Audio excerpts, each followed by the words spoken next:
Aha.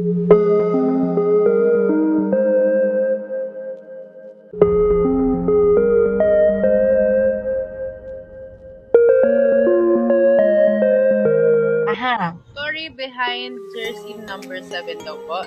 Nasagot niyo na po ba yan? Nag-jersey number 7 ba ako? Ay, ewan ko ba dito? Bakit ba? Guys, naliligaw ata kayo. Wrong live, wrong live. 8 pala, 8. Wala. Kasi parang nasanay dati na pag jersey number 8 team captain. Parang dati yun ha. Parang nakasanayan. So, excuse me, naging 15 din ako actually. Kasi, 8 ay sa MISO. So, once, pag sa national team ka kasi seniority yan. Kung sinong mas senior, siya yung hawak ng number. So, nabigay kay Ate Aiza yung 8. Tapos nakuha ko yung 15. Yung 15, actually, monthsary yun ng ex ko before. Monthsary namin ng ex ko. So, kaya nag-15 ako. Bakit may IG story kayo na 21? Monthsary din yan, para matapos ng usapan. Monthsary din yan sa ex ko.